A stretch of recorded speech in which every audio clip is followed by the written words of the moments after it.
school and coming out the hole and everything. You know what I'm saying? So it's been a journey, but it's I just wish I would have. Welcome to another episode of Wealth is Gangster. You know what I'm saying? We back. But yeah, I wish I would have. I wish I would have picked me. I know this might sound crazy. I mean, it might sound crazy, but I wish I would have picked me over doing so much community stuff first. It's not that I did it. I just should have put myself in a way more powerful position. Because if I was doing this a couple years ago, man, the way I'm looking in the last year or so, I'd have been up. Because, you know, a couple years ago, it was really, I could have bought stuff so cheap. I would say about 3-4 years ago, that was prime. That was priming right there. You know what I'm saying? Yeah.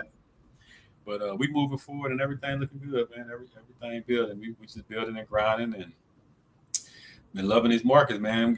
I'm getting this trading stuff down. You know. So that's the main thing I really been focused on. Trying to become a real money printer with this trading, and then just and not even taking no money in. Soon I make it, put it right back into something. You know what I'm saying? So it's not that I'm seeing any money physically, but I'm seeing the accounts grow. So you know what I'm saying? Yeah. You know what I'm saying? That's where I've been on, man. Just on a journey of just living under my means, real frugal, and just really on a mission to really build. So because I started using the word generational wealth because everybody use it and they're not really talking about wealth. A lot of people just talking about getting some money. You know what I'm saying? Well, getting some money and wealth is way two different things. And I think, and we conflate it and we put it all together like it's the same. Even rich and wealth is way two different worlds. You know what I'm saying? Yeah. So I really really need to really chime in on when we talk about wealth. What does that mean? Because you're talking about getting some money and getting rich. That's cool. That's different. But wealth is a whole different ball game. So.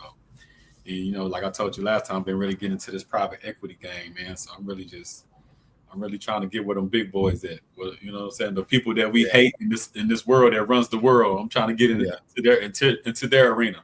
Yeah, for sure. You know what I'm saying? Yep. So that's where we at. That's what we doing, man. So tell me what's been up, man, since the last time we talked. It's been some months, man. Tell me how you been looking at the market, how the ups and downs, the smiles and frowns. Just give me. About 4 months since the last time we was on. Tell me what something like that. What you've been observing, liking, disliking, what you're watching. Just tell me your overall oversight of what you're seeing. Well, market's going up, right? And I don't know if that's a good thing or a bad thing right now. It's all the indicators are not showing that it should be going up like it's going up. So kind of cautious of that. I mean, obviously, I'm still putting money in, you know, because you got to catch the good and the bad. And when it dip, I want to be there putting money in so I can catch it lower too. So, you know, that's always the strategy.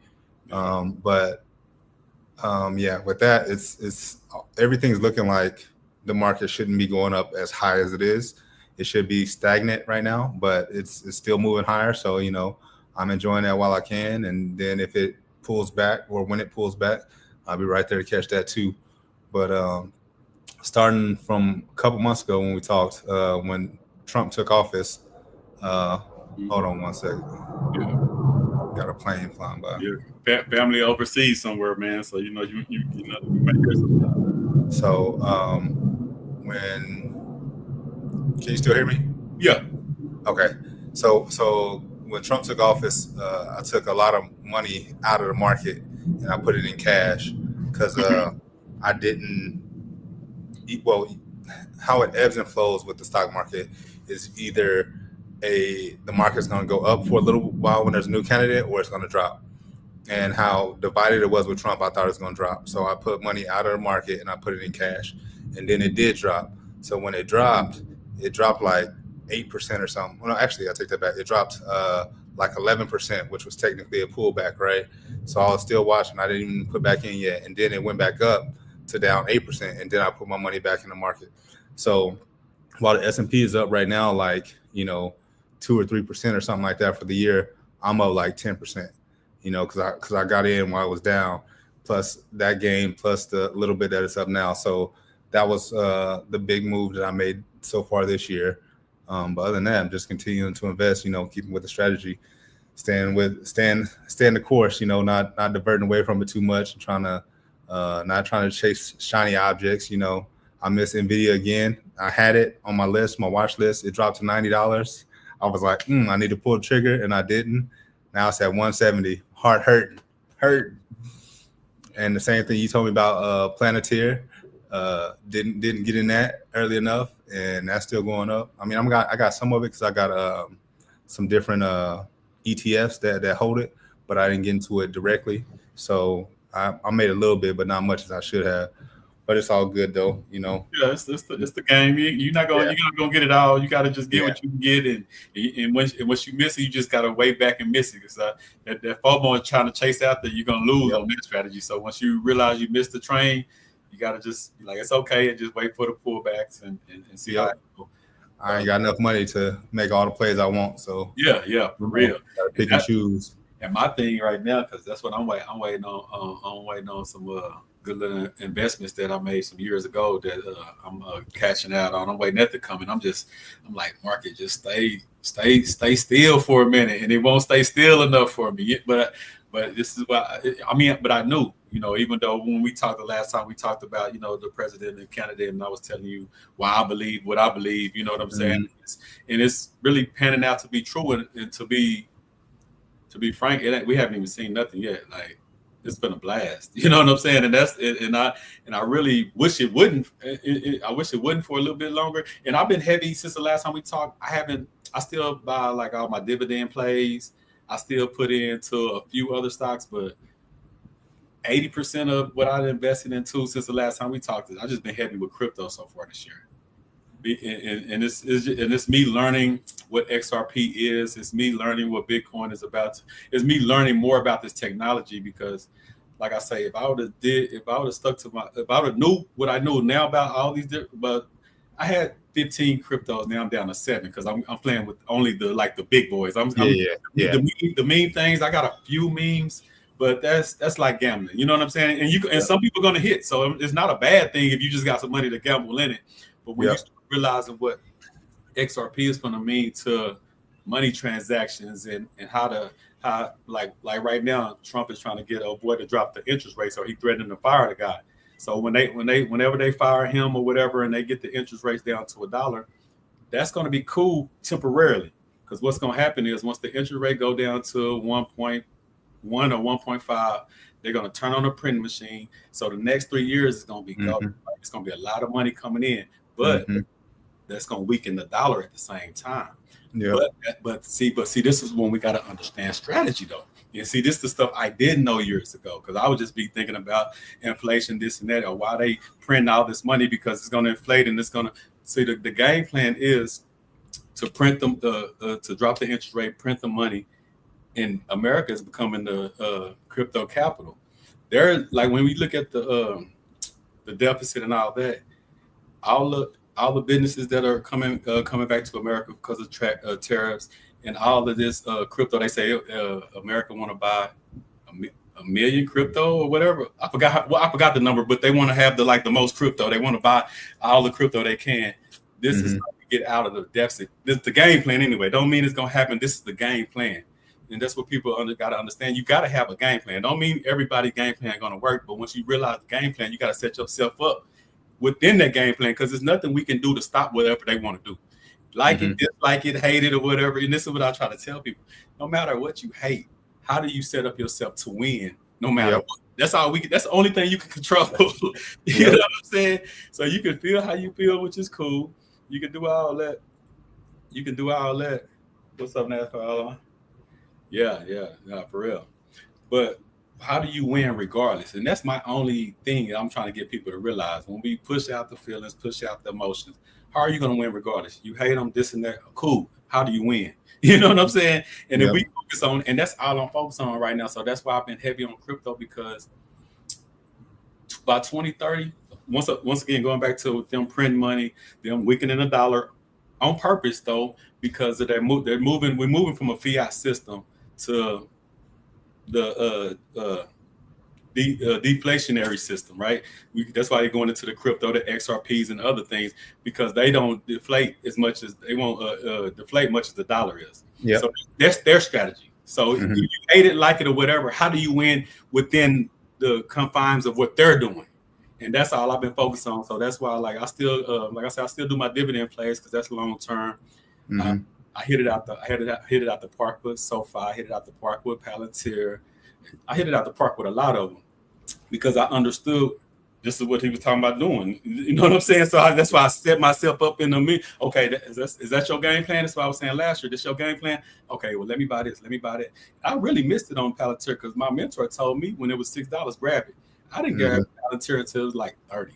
So you know what I'm saying? Like, and it's still what 160, 170. So it's still a win. But I was told about it at $6 though. You know what I'm saying? I was told get into it now. I'm like, I don't know. And that's the same thing what's happening right now with the SoFi. I got in the SoFi at 7. My average right now is at 9, and it's at 21. And SoFi gonna go. It's gonna go. It's gonna keep going. And the pullbacks or whatever, that's cool because I'm averaging in regardless because I still think it's gonna go higher. But to still be at where I'm at now, it's just about setting yourself up in position for all this stuff. So it's just about game planning, learning, and you're gonna lose some. You're gonna hit your head on some. Everything's not gonna go perfect, but you got to have a game plan. Is my whole point.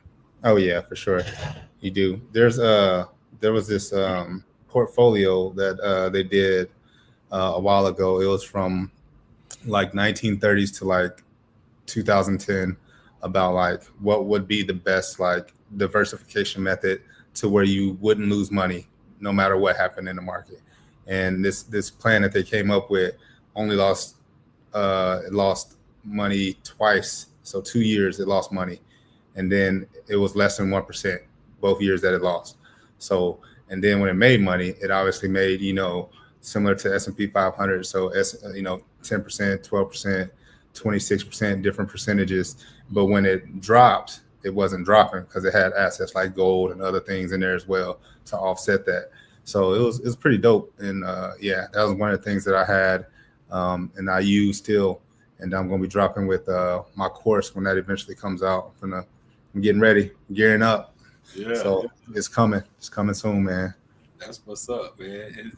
And that what right now I think people don't really understand what's going on because I'm learning what's going on. So I don't really know. We're in a time that we haven't been in our lifetime. You know what I'm saying? And I think, and this is why I'll be trying to just tell people like we got to get in now because once the banks take over, like if the XRP gonna be used to make transactions with money in seconds, we're not gonna be able to buy it in another couple of years. You know what I'm saying? Like and what I'm learning right now by 2030, I already feel like it's no middle class. There's some people that think they're in the middle class, but it's poor. It's the have and have-nots, and that's just the reality. And there's some people doing better in the have-nots, but it's still the have and have-nots. You know what I'm saying? And this is really in all this dropping the interest rates. They're gonna print money. It's gonna kill the dollar. This is gonna be. We're gonna see a boom in 2 years, but by 2030, if you don't structure yourself right by 2030, it's gonna be a lot of people hurt. And that's the unfortunate part about it. And people are going to say, well, it's only the rich getting this. And that's what I'm doing. I'm putting something together now called The Poor Get Richer because I'm tired of people saying only the rich get richer. The poor can get rich too, but you got to do things that the rich people do. Exactly. That's the key. Yep. It's not that they pick on. Yes, the system is what it is. I don't want to go back and forth about that. That is what it is. You know what I'm saying? Like we can cry and we can scream to the mountaintop. That is what it is. How do we win regardless is my only question to everybody that's crying. But there's a whole lot of reasons because of that. The system, it is what it is because these people that are complaining are not going to City Hall. They're not voting for the people to get in office to change it to how they want it. They got people in Congress and stuff they're like, I didn't like them, so I didn't vote. Well, you not voting is voting. Like you still helping somebody else. So you not getting your way. How is that helping you when somebody else is getting their way? Now you mad about it. You know what I'm saying? It's like you can't complain if you don't do anything about it. And then you're like, oh yeah, the rich get richer. Like, okay, well, you do this and you can get rich too. Nah, it's a scam. I can't do that. I ain't losing all my money. Like you ain't got no money. I thought you was poor. Yeah. I thought the rich was getting richer.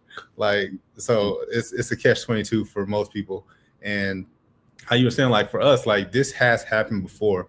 Like we were just too young to get into it, right? So I was looking at, I've said this before, if my parents had bought me like, 10 stocks of Apple when I was born, Apple was 80 cents the year I was born. You know what I'm saying? If they had bought me 10 stocks of Apple, I would have been set. You know what I'm saying?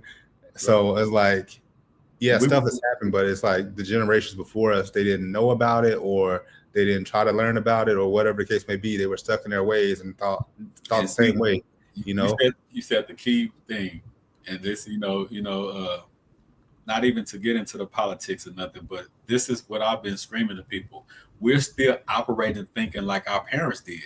And that's why most of us don't move. That's why most of us are offended by everything. That's why most of us hate this and hate that and cry about this and cry about that. You're powerless. Whining about who you hate, whining about what they're doing is not going to change nothing. Learn what they're doing and put yourself in a position. That's all I'm saying to people. You know what I'm saying? I'm not going to hurt. I'm not going to do that with nobody no more. You know what I'm saying? It's either you're going to play in the game, or you're going to be a casualty of war. It's no in betweens, and you can feel morally sad for yourself. You can feel like, oh, they bad people. They don't care. Not at all. They're gonna keep operating and doing stuff the way they doing. But the thing is, you can change that by just saying, you know what, I'm gonna go with that for a little bit. I was watching a guy yesterday. He was some girls was laughing at him, and he was like, I got $27 in my account. All my money is in crypto and Bitcoin and XRP. And the guy was telling them, yeah, they laughing now, but this video is gonna age well. You know what I'm saying? Because in about 2 or 3 years, you're gonna be changing. You're gonna change your life, and these people that laughed at you gonna be struggling, talking about how the rich only care about the rich and this and that and that and this. You know, talking about how you changed because since you got money and all this stuff. Like, no, I ain't changed. I'm treating you like you were treating me. Yeah, when you was laughing at me because I had $27 because I told you all my money was going to this. I know a guy that sold. He had 3 cars. He sold 2 of them. Put both of those cars in. What he sold those 2 cars for? He bought Bitcoin with it. He's already up like 70-80% on what he. You know what I'm saying? Just by he had like 12 watches. He said he sold 8 of them. The other 4. They was gifted to him, so he said he didn't want to sell his gifts. But stuff like that, he's already up 90% on that. So like, look, stuff that you got sitting around, the stuff that we value, the stuff that ain't worth nothing, once it's in your house. Like you got to think, you got to have strategic strategy on how to get yourself out the hole. And last time I was telling you what I was telling you, I was like, man, I'm 100+ in the hole. I'm this, I'm that, because of what I was trying to open up the school and this and that, right? Me focusing, cooking every day, a percentage of what I make every day going into the market has already changed. And it's been a year. It's coming up on a year since I shut down the school and started this journey I'm on now. That's 1 year. I got a lady I'm not even gonna say because I'm not a teacher, but I got a lady that's following my methods, right? Work at McDonald's. She hit me a week ago. She got $8,000 in her stock portfolio. That don't sound like a lot. Before, how many people that work at McDonald's can say they got a $8,000 stock portfolio in a year? Just following. Man, my check was $400. I'm gonna put 100 in. I'm gonna put 75 in. I'm gonna put, you know what I'm saying? And just different things like that. Like, those are the ways you change. And it seems like small steps, but those small steps, that's 1 year. If the stuff that she buy that I'm thinking is gonna double, triple, whatever in the next couple of years, this woman gonna easily be sitting on a 6-figure if she keep doing what she's doing, and things go in a trajectory. I think they're gonna go. She can easily in the next 2-3 years have a 6-figure portfolio working at McDonald's here in Temple, Texas, man. And that's why I was building the course called Fast Food to Wealth, because you can actually do it, but are you gonna do what it takes to get there? That's the question. It ain't that you can get there. You know what I'm saying? The market don't care about how black you is. They don't care about none of that. None of that. If you stay dedicated and consistent and do what you want to do, and of course you got to study and pick the right things. But if you line up all that type of things, and even if you pick some of the wrong things, I think we talked about it before. That book, I can't think of it. I got it here somewhere about the monkeys. They put the monkeys up against the stockbrokers, and they came out. The monkeys came out even or ahead, because it don't, in the stock market over time, you're gonna be okay. Even if you pick something wrong, even if you pick some stocks that's wrong, over time you will win way more than the person that never invested at all. Yeah, or it could just do the S&P 500 or the NASDAQ or any of that, and buy 500 companies or 2,000 companies with one index, and spread your money out over 2,000 companies. Then the odds of you failing are almost zero. You know, what's good, family? What's good? Peace, man. I need to get Bam on. Bam, I see Bam on that Bitcoin. He going in hard on that Bitcoin. They trading and doing the Bitcoin. And that's one thing I haven't did yet. When it comes to Bitcoin, XR, some things I'm just not even worried about selling for. Like, I don't even know if I'm gonna ever sell, but I definitely, because what I'm learning now is of XRP, Bitcoin, and a few other ones. Once everything get regulated and set up right, you don't even got to sell it. You can go leverage against it. Like, okay, my mentor, this is what he did. Yep. He went and got he leveraged his Bitcoin because he got a Bitcoin reserve. He got a Bitcoin reserve in his company, and he got a Bitcoin reserve personally for himself. He went and leveraged some of his Bitcoin without selling it. Just leveraged it, right? Got a loan against it. Got a loan for 14%. Bitcoin is up 50%. He said since he did that, it's up 50%. So he's up 36%. He started an insurance business that's cash flow and generating. You know what I'm saying? And so now he got off that loan. He already made 36% on that money. He started a business that's cash flowing, and all he do is put that back in there. You see, these are the strategies that you can set yourself up, and you can't lose, no matter what. Because once you start dumping money into them cash value insurance plans, and you circulate that money like that, it's a home run. And these are the strategies. That's why I go take my test next Tuesday for my life insurance license. You know what I'm saying? And I'm already certified. Yeah. I'm certified Texas, Arkansas, and I'm working on my Vegas one for Nevada. Yeah. You see what I'm saying? So I started. I got two cash value life insurance policies. So now I'm getting to the point where I'm just trying to figure out every time I get some money that ain't going to crypto or something right now. Because right now it's really just all I'm focused on is certain cryptos, a couple dividend, a few of my dividends, and these cash value life insurance plan. That's my plan for the rest of this year. You know what I'm saying? Just to get that going, because I need to build up that cash value life insurance. I need to get that cash value up. And the more you dump in, the faster you'll be able to pull on that and do things with that. So these are just our strategies, but this is what I'm saying. We from Temple, you know what I'm saying? Like I was raised in Bartlett where it's less than 2,000 people. This is not only the big New Yorkers or the big money people. Like, you can do this. Are you gonna do what it takes to do with it? That's the question. It ain't that you can, because you can start with just a Robinhood account and start building from there. I told the lady today, hey, put $10 in there. Just start. I don't care about the big money. Just start, because it's addicting. You're gonna start seeing it going up. You know what I'm saying? Yeah, you're gonna start seeing it going up. You're like, hey, I didn't even do nothing. I got more money than I had yesterday. And that's what it is. And then when it's down, I know what. Like I said, I messed up.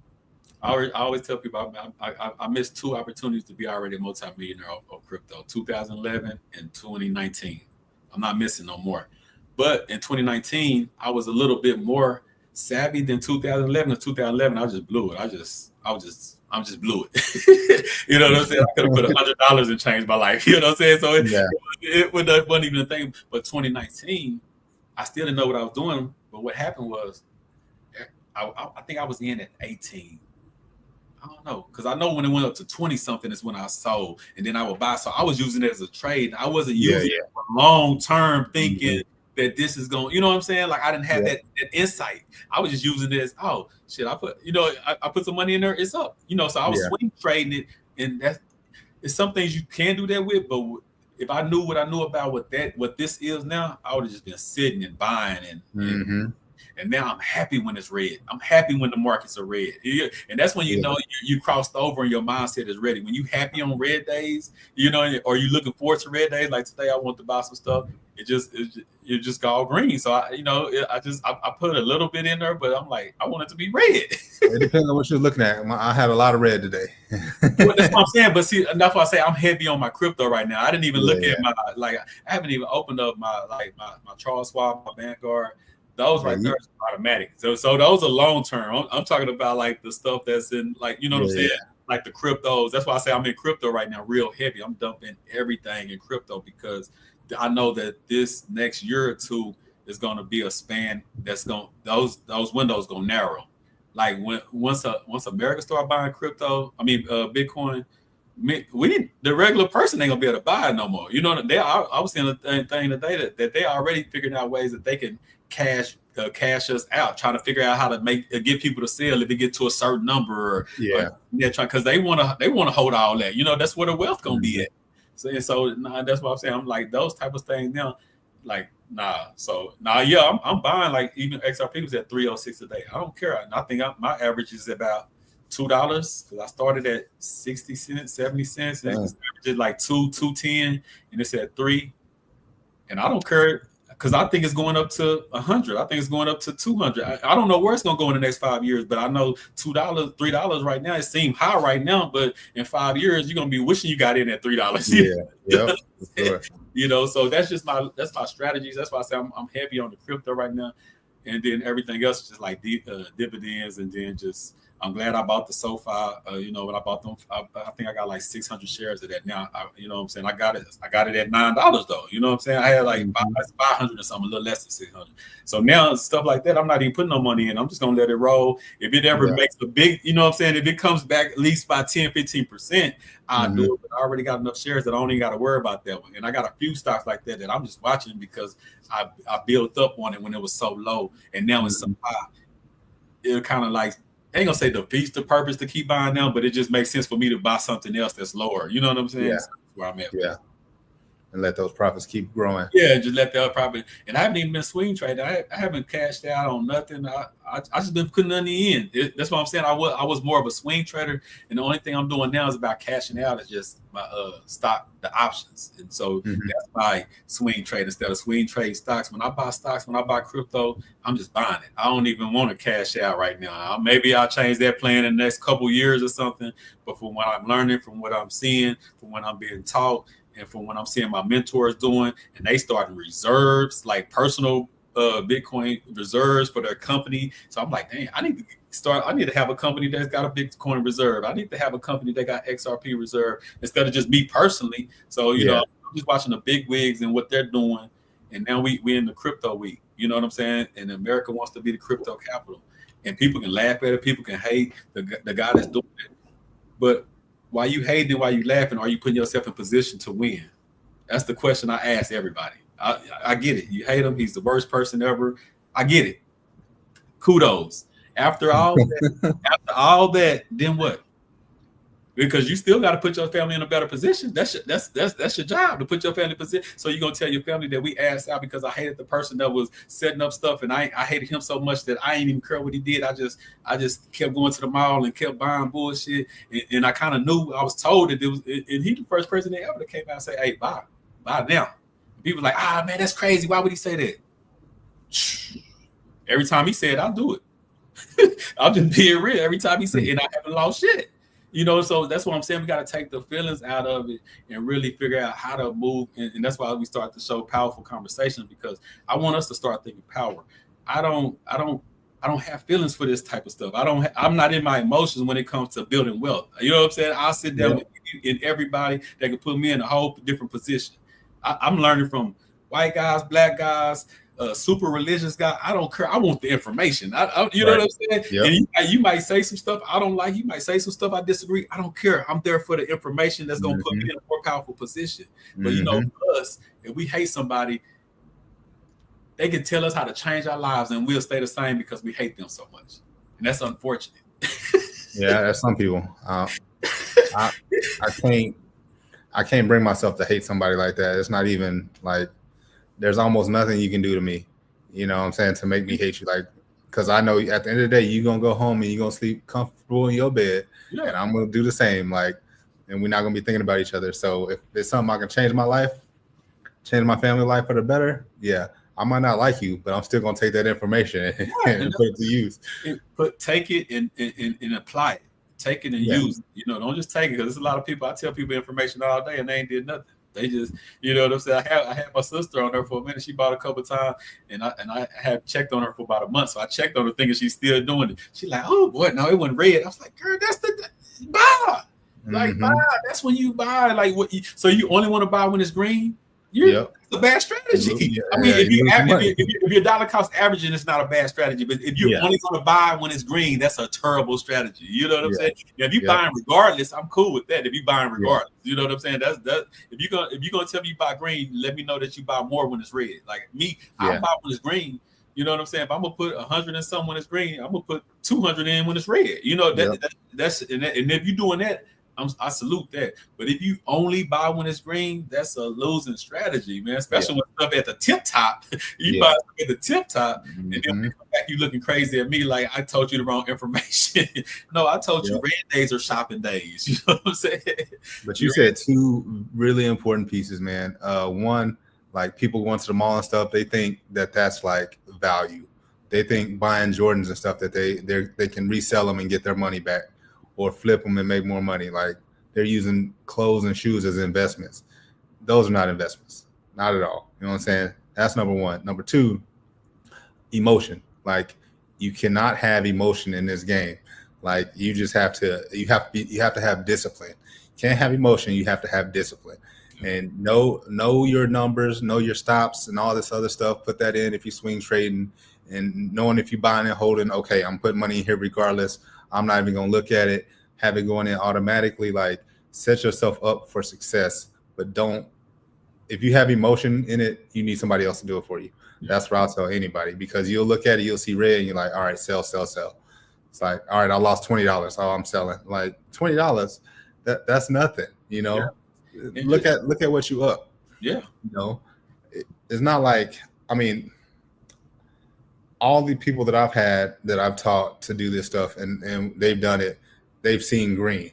And when they got that feeling, like, man, I just made, you know, $20, $30 while I was sleeping, or whatever the case may be. They're like, dang, like if I keep doing this, how much am I going to be making? It's like, yeah, that's what I'm trying to tell you. Like, let's do it. And then they'll get on it, and then they're hooked. Like, but once again, we don't have people teaching us this stuff. So it's on us, me and you, to go out and get this knowledge and bring it back to people and try to help them out. But everybody not going to take it, as we already know. You know what I'm saying? Everybody not going to take it. And then when you over there, oh man, you became a multi-million-dollar dude of this, or you're a six-figure earning this.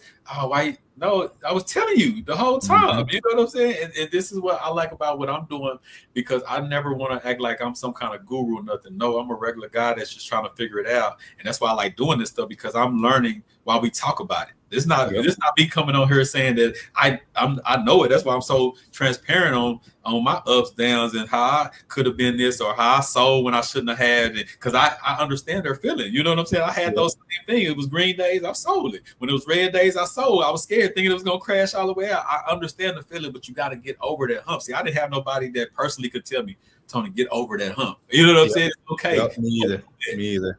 Yeah. So I should be that person, and it's still tricky to them. And that's why I was telling my mom, like, I'm really tired of teaching. I'm just ready to become a multi-million-dollar stock investor. So then people can be like, oh, you know what I'm saying? Like, oh, because you know how people, they got to see it. You know, that I went to the streets. Why? Not because I seen the guy on the corner with the most money. Like, when we see it, we believe it anymore. So people go to school and do right, and you might can make it to the NFL, and you might get a good job. But that guy on the corner told me today, come here right now, and I'm gonna show you how to make $200 a day. That was more tangible to me. You know what I'm saying? So I get it when I'm talking to people and they like, well, I can't make it today or nothing. Yes, you can. It's just gonna be over time, and that's why you got to build a long term. You know what I'm saying? A long term thing, but it's still there. Like the lady that told me today, she started. I remember when she first hit me, she was happy that she made $100. Now her stuff up $7,000-$8,000. You know what I'm saying? But she started getting happy off that first 50, that first 20, and then she got hooked. And she was like, "Oh, well, you know what? I ain't doing this weekend. Oh, let's going into that. I ain't going to work. My sister no going on a cruise. It ain't nothing but $400. But I told her I'm gonna pay a bill and put $200 into the market. And they was laughing at her. Girl, live your life, this and that. Yeah. Now she's in a stronger position than anybody in her family ever been. Why? Just because she sacrificed. And it's just 1 year. I told her, give yourself 3 to 5 years. And that sounds like a long time, but it really ain't a long time. You know what I'm saying? And that's what honestly, people can put, like you've said before, people can put more money in than they think. Yeah. They can cut from so many different things, you know, going out to eat, going out with friends, going out to clubs and all that other stuff, buying new clothes every week, every 2 weeks or whatever, like all that stuff. You can start. I mean, when I first started out, when I first joined the military, I was putting in $75 a month because I was broke, like broke. And now, game. You got now, you know, I'm multiple six figures in my account. you know, and that's not even my personal account that I use on the side. That's just, something else. I got 4 or 5 different accounts just for me. Then my kids got accounts. Then we got freaking IRAs. Like, we got money all over the place. That's not like bragging or nothing, but it's like that's the work and the sacrifice that you put in to get there, though. You know what I'm saying? It just didn't happen. You had the sacrifice to get there. Yeah. It probably could have been an extra chip you could have made, or more money you could have spent, or you could have balled out a little harder, but you made their sacrifice to be like, nah, I'm good on that. Let me just keep dumping, And that's what I'm saying. You have to get, until you get to that part that I'm cool on that, let me just do this for right now. Until you get to that point, you can't get to nothing. You can't get to that over the hump, and that's where I'm at now. I'm like, no, I'm not doing nothing. Like, unless it's a cash flowing business, like I'm about to open up a food truck park, and then once I get that going, that's gonna be more general. So I'm either putting it all in or putting it into something that can bring me more cash flow, so I can put more in. That's the only 2 things I'm doing right now. I'm not doing nothing else. You know what I'm saying? So that's where we at now. And another big important thing is people are scared to jump, right? Like you jump, you like, all right, I ain't working no more for nobody else. I'm gonna do my own thing. Everybody ain't got that hustle. Yeah. Everybody not gonna get up every day and be like, all right, I gotta cook, I gotta get out there to this site to do this. I saw you your Facebook thing, you just putting down flooring in somebody's house the other day. All the different stuff you got going on. Yeah. Like, people don't have that drive, that motivation. Our girl Rayanne, give a shout out to her. She doing her cleaning business all over the place. Sure. Like, everybody just don't have that hustle. Everybody is dependent on somebody else to pay their bills and help them out. They always feel like it's somebody else's responsibility instead of their own. Like, I don't get it, me personally, but people just can't take that initiative. Like, me, what I'm doing, whatever I'm doing is because I know the end point of this. What I'm doing. I know that after that, I only got 20 years and then I'm done. I ain't got to worry about a whole bunch of other things. But after that, I don't think you're gonna see me working for anybody else. Yeah. I plan to do my own thing and be hustling too. So we'll see how it work out. That's how you gotta do it, man. And you put yourself in position, because the job is a hustle. It's just a poor man's hustle. So I'm hustling, but I'm doing a couple levels up of a poor man hustle. It still ain't where I want to be yet. That's why I called you the other day. I'm talking about, hey man, I'm gonna get into this private equity. I'm telling my real estate guys, like, we over here trying to flip a house. We should have started a private equity company where we can go buy 10 houses and flip them. Like, we still think it's small, and that's where I'm at now. Like, even though I feel like I have a big vision, it's still small because I haven't really seen what I want to see. You get what I'm saying? Like, I was telling you, I'm like, man, we grew up saying the money don't grow on trees, but it's people in this world that don't know what to do with their money. It's like, money do grow on trees, just not where we from. Like, it's people that just have so much money, it's literally a problem. They don't know what to do with it. We can't even understand that, because we trying to scrape up 100 or 1,000 or you know what I'm saying, waiting on income tax. When you come from that world and you say, man, this guy over here got millions and billions, and he looking for somewhere to dump it. He don't know what to do with it. We can't even connect to that, because it's like, what you mean he got too much money? You can never have too much money. Nah, it's some people that just don't know what to do with their money. It's just too much for them, And that's what I'm trying to get myself to think. And that's why, I got a couple trips. I got a big business meeting that I'm going to Atlanta for the Wealth is Gangster brand. I'm not even gonna talk about that one. I'm just gonna, when I pull up at the mansion and I'm doing my talk, I'm just gonna post in. But that's in August, and I'm thinking about going to that Earn Your Leisure. But I know I'm setting up a trip pretty soon. I'm gonna go to New York, man. I have to go put my hands on Wall Street, man. I've been to New York before, but I just went down there for the little tourist stuff. Yeah. What I'm doing now with this private equity and looking to raise big money and just really want to level myself up and get myself to, okay, in my mind, I know it's trillions of dollars flow. I know it's wealth out here. But knowing it and being around it and really touching it and getting the you know what I'm saying, and inhaling it is two different things. You know what I'm saying? Mm-hmm. Like, and that's why. And so you got a better aspect because you get to travel and you see more of the world. You know what I'm saying? So you get a more of a grip. Like, man, it's way more out here than where we from. You know what I'm saying? So like me, I know that, but I don't travel as much as you. So even though I know it, it's not in my everyday life or on a norm that I'm just traveling and get the sense that, oh man, it's out here. You know what I'm saying? Because I'm stuck in my ground right here in Temple. I'm cooking. I'm doing floors. I'm hustling, and that's cool to a certain degree. But nah, like it's time for me to even level up, and I got to get out there. I got to, like, right, the money I'm going to raise for private equity. I can't sit here in Temple and post on Facebook and try to raise that money. I got to be in those rooms. You know what I'm saying? Yeah. I gotta be in those rooms. I got to be in those conferences. I got to be in those different states. There is money like just everywhere, and that's what I really and that's why I say it's good to travel. It's good to get out there and really see the world, because it gives you a bigger perspective, man. And I think that's one of the things that help you cross over so easily, because you're out there in the world and you get a sense of it more often than the normal person where we from, Yeah, 100%. For real, so, and that's what for what we're doing now. I had this question last year, and it's been quiet on the real estate. So I want to talk to you about this before we, as we get closer to the end. And I mean, of course, I'm gonna say both, of course, right? Okay. Both, of course. I want to be. It's always both, of course. It's not on there. Well, okay, it's on there somewhere. I think I deleted it. But I had one of my, I ain't gonna say mentors, but one of my guys that I know that heavy into real estate. We did a show about a year or so ago, and he was telling me how it's real estate or nothing. The stock market is a scam, this and that and this and that and this. And at that time, I was confident that, of course, both. You should be in both. I would never tell nobody one or the other. But where I'm from and what I'm going through personally, what I'm learning personally, and what I'm doing personally myself, I couldn't have did what I did in the last year with real estate. Not unless I had a big lump sum of money and I can buy more houses and flip. Like, so when you start, like I told you with the lady, starting from nothing with a McDonald's job, she not going in a year, because who going, if she ain't got no credit, if she can't leverage her credit, or she ain't got no money to buy a house, how she gonna do it?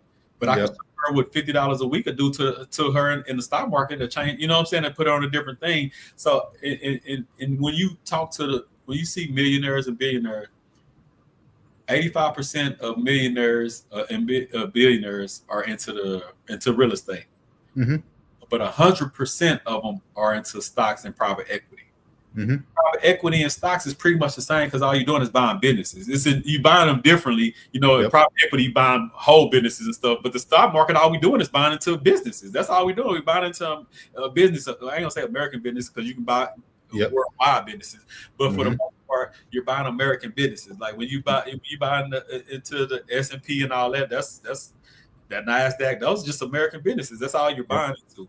So this is what I was trying to. So now that I done studied up, it's been like I said, about a year and a half. So now me and him had that debate. I'll be able to clash you more, because, like, okay, the stock market going down. That's the first thing he kept saying. So what do you do when the stock market going down? If you know how to trade options, I seen a guy make $100,000 in one day when the stock market went down by buying puts. You can't do that with if your house market crash, you're done. Crash, you got to hope it go back up before you can do something. Yeah. Like, of course, when your stocks go down, you don't like that. But to me, one, it's a buying option to get in at a cheaper rate. Mm-hmm. And if you know how to option trade, you can make a killing going down just like you can going up. So the stock game. I'm never gonna say that you should never do real estate, because everybody know, of course, you need to put your money into real estate. But when you're coming from where we come from, I would say, unless you got a bunch of money or some great credit, and I'm scared of, credit. I'm not, that's not my thing to, like, because I'm just scared of, like, I don't know. I haven't crossed over that. I ain't crossed over in a lot of things. I'm still scared of putting a lot of credit into real estate or anything, because I'm just not a credit person yet fully. But what I can show you what we can do with the stock market. If you learn how to trade, if you learn how to get into dividend paying stocks, if you buy stocks at good low points, it's just so many different ways you can make money off stocks in that house. It's only one way you can make money off that house. You got to sell it. Somebody got to be renting it, and you got to hope that nothing break down or go down in it, because that's more money that's going to dump out. And it's a lot. And I noticed that in this last year, you don't see as many real estate gurus talking about real estate, right? Because that market's funny right now. I mess with a couple of real estate guys that's still doing it, and they even told me, they like, you don't see so many guys acting like gurus on real estate, because now it's the ones that really know what they're doing eat. About a year and a half ago, everybody was looking like, you know what I'm saying? Because sometimes the market is so good, anybody can look like a pro. And that's what I'm learning off the stock market and the crypto. I'm like, it's not really a lot of geniuses. If you in it long enough, you're gonna look like a genius. You know what I'm saying? You know what I'm saying? So, and that's why I'm like, I start only respecting the people that can tell me when the market is down, what's going on. If you can teach me when it's bad, then I respect it. But if you only tell me how to do this and do that when it's up, and then when it's down, you disappear and I don't see you teaching no more. Yeah, it's questionable. So when it comes to my question is, I went all around the world, but my question to you is, how do you feel about the real estate stocks? Which one over which one? Of course, we both believe that you should have more, but everything I just said about that, tell me your take on that. So yeah, with that, so I didn't have a lot of money to buy, real estate. So I don't have real estate right now. I had a house and sold it, made a little bit of profit, but it was during a good time. As far as everything else, I do have real estate investments, REITs, in the stocks. I got that's one, and I think SPG is the other one. Yeah, SPG, they buy like malls and stuff like that. They own malls and rent those out. So, and then I got a couple other ones that do nursing homes. So a REIT that does nursing homes, and then another REIT that does commercial properties. So I got about 4 that I keep, and I just buy those, and then just keep adding to those. Yeah, so that's my way into real estate. But if I had known more when I was younger, I would have leveraged credit, which you don't like. But so when I joined the military, I was in college, we was in class together. I did college 2 years before I joined the military. And then when I got a basic training and stuff, tech school, my credit was shot because they didn't stop reporting my credit cards to the credit bureaus. So when I got out of tech school, it looked like I was like 4 months overdue on payments on all this stuff. So my credit was like a 300 something. It was trash. So I had to go through all this stuff to get that off my credit. But then when that got fixed, what I should have did, if I was smart enough, I would have bought a fourplex. I would have lived in one because I could use my VA home loan. I would have had to pay 0 down. Then I would have lived in one, and then I would have rented out the other 3.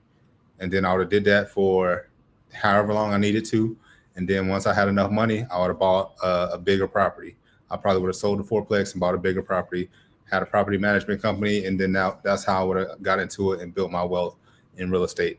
But since I didn't know that when I was joined, because nobody in my family was nobody in my family has been in the military, so I was the first one, at least that I know of, anyway.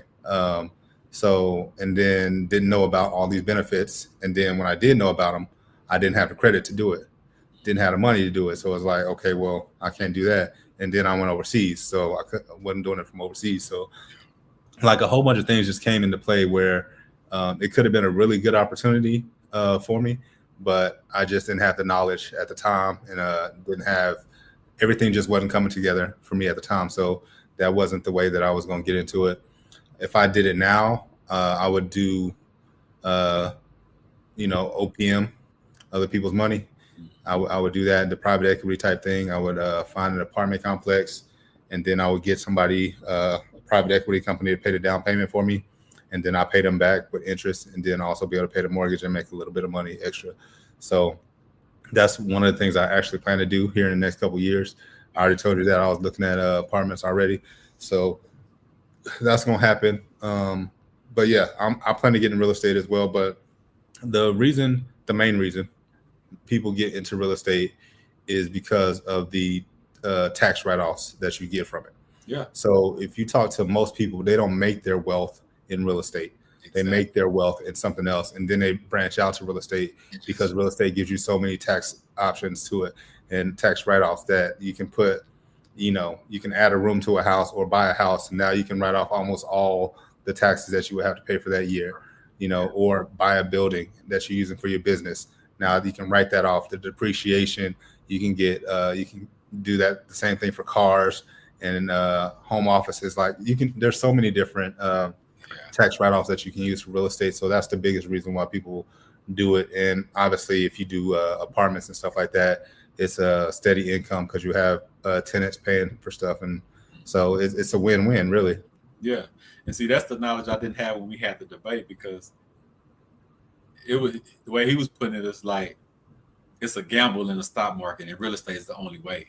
And I knew it wasn't right, but I didn't know how to articulate it because I was still like, you know what I'm saying, to Yeah. really put. But you hit the nail on the head.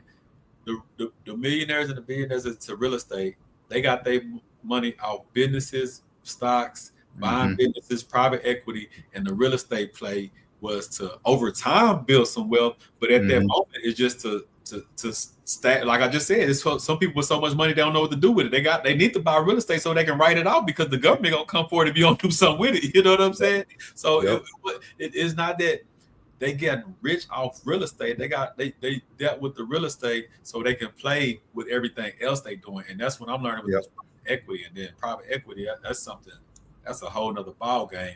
But it's still, to me, it's the same thing as the market, because you still just buying businesses, or you buying whatever you buying, because you can have different funds that buy different things. Like, you know, like I was studying one last night, and all they do is raise money to buy crypto. And you know, the first one I'm doing, I keep going back and forth, but the first one I'm gonna do is to my boys. I did an episode with them before they really blew up. They didn't blow up now, Acre Boys, and all they do is buy rural land and off the market land. So my first thing is I want to buy land or go to like tax deeds and just flip. Because right now all I want to do is build a name for Trymaine Capital that we give our investors great returns on their money. That's how you build the name. You know what I'm saying? So if I can go buy cheap land and we flip it. Like I had a guy in our land class. He bought a property for $500, flipped it for 42. Like, just say you can do 5 of those, 10 of those. You know what I'm saying? Like, so that's why I said, I'm like, okay, well, we need to raise just about $50,000, give with my boys, and we're gonna buy as much as we can. Land, this and that, and just flip. You know what I'm saying? Just build up the name and build up that cachet of what we're doing. What's up? What's up? Is me and you. We got to get on. We got to get up on her too, big dog. What's up with you? Yeah, and like, so people can make millions and lots of money off real estate. Don't get me wrong. Like, but people think. Well, first of all, people think that it's an overnight thing, and it's not. Right? It takes time. It takes years, usually, like decades, most of the time, for people to build wealth in real estate. Right.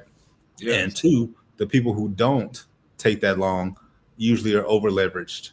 Means that they'll buy a house, right? They're living in that house, and then they're renting it out, and they'll go buy another house, then they're moving, rent it out, and keep doing that over and over. So now they have 7 or 8 houses, but as soon as one person or 2 people move out, now they're coming out of pocket to try to cover their expenses for all these houses that they got. And don't let the market turn upside down. You know what I'm saying? Now people are like, all right, now this house is kind of expensive. Let me move to an apartment, save a little bit of money. Now you ain't tenants in 6 of your 7 houses, and now you come out of pocket trying to pay for that, plus you live in, plus your lifestyle, plus probably working a job. It's like, that's how people go under, and that's what the whole housing bubble was.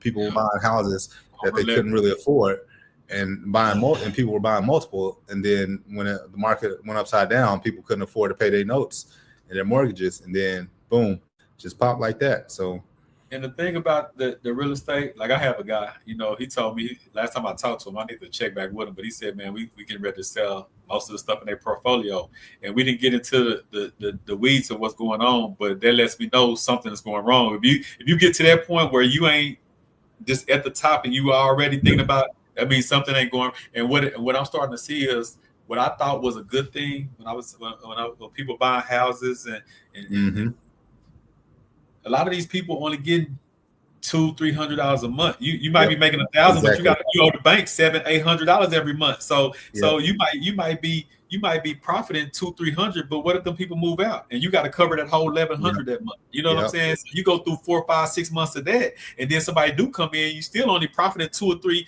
You start getting underwater real fast. You know what I'm saying? And then if something break, you got to pay for that. If there's a property management company, that's kind of the same thing I was talking about right there with the mortgages. But property management companies, so to get tenants in there and take care of stuff, so you're not at 2 a.m.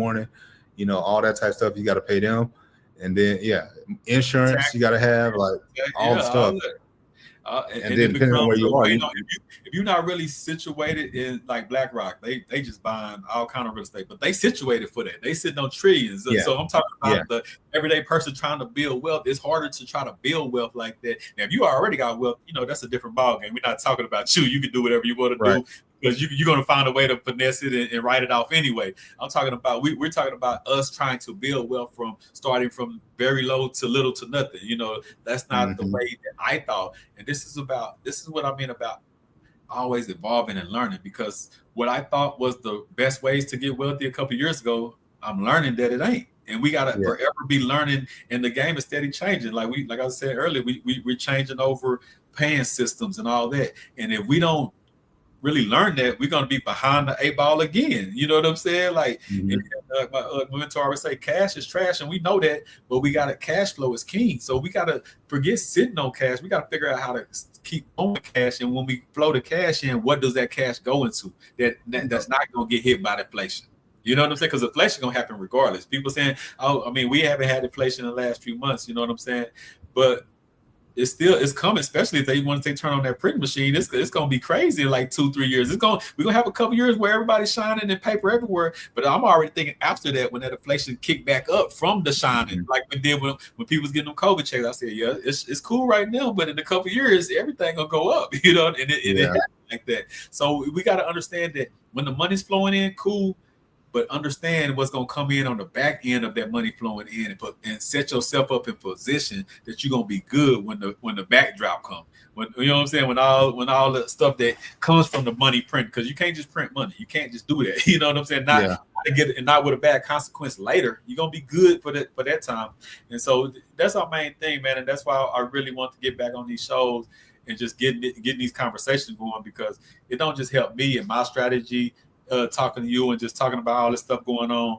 I want to have these conversations in the public, so that's why I got my thing about to start clipping up a lot of stuff and getting a lot of little short reels out, because that'll give people, a lot of people don't watch the whole hour show, but if we get we get them reels in and start getting them pinpoints to them, that'll be a great thing, man. And I just want to keep building on that. And you've been going through life stuff and getting all that stuff situated. So that's why I fell back, and I just had to get myself together, man. Because like the last 4-5 years, I was all in with the community, bro, and it backfired. It didn't backfire. It was an expensive lesson. Let me put it like that.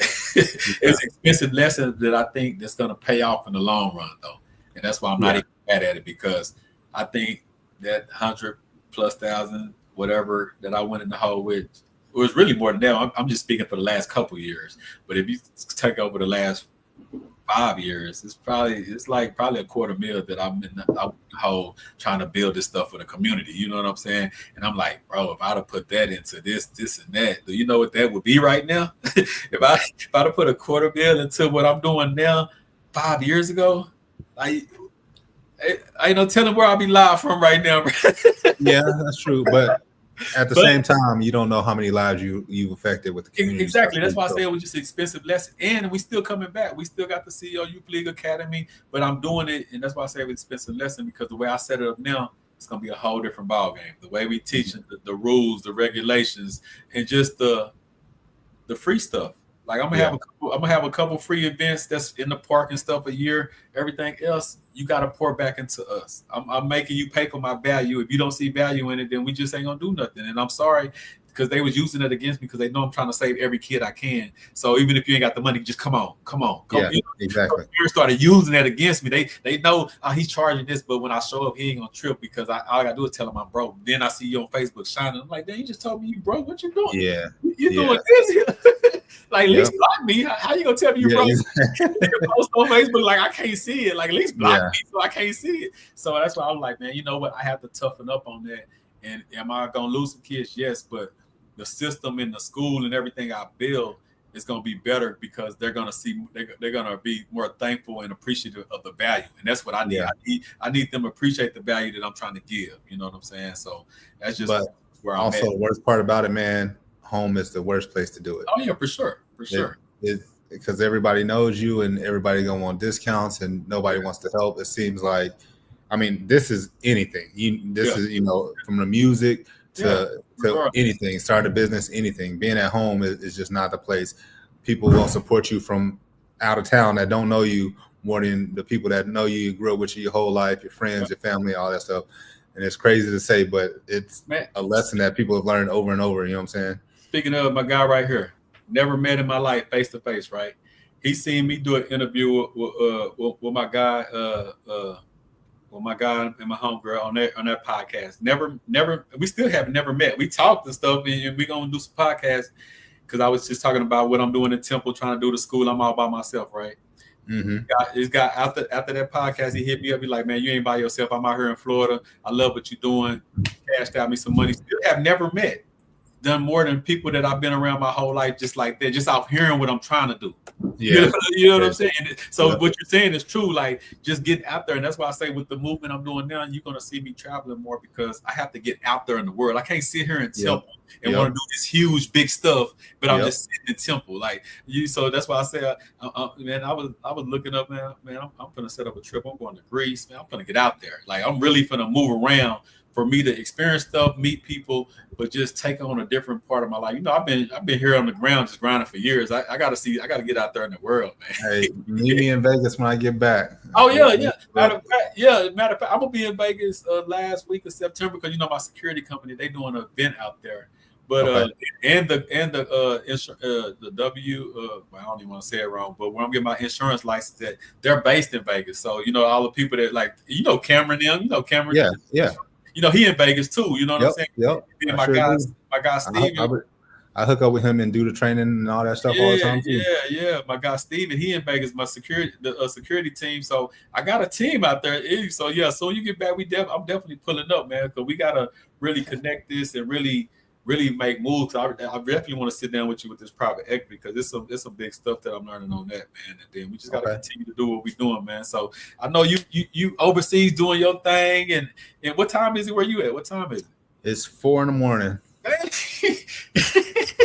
Say, man, I salute you, my boy, because I'm not even thinking. I'm thinking you might be in Vegas when I said 7 or 8. I'm like, damn, I don't know. Then you said 7 work for me. I'm like, damn, okay, well maybe he in Vegas, so it'll be 5 o'clock. I'm thinking you in Vegas. Then I thought about it. I said, ain't no telling where he is. So what you got to get up and you work, or what you finna do now? You finna lay down and you finna get up? I'll probably catch a couple hours of sleep, maybe in a little bit, maybe not. I don't know. It's not finna come up, so I'll probably be up. Okay. Who knows? Well, I appreciate you, family. We gonna get this started. So every Wednesday, long as you available or whatever, you know what I'm saying, we're gonna be back at it, and we just gonna get this ball running, and we're gonna keep this going. I definitely are you ready to talk about we'll do that next week because I know you still putting out your course and everything.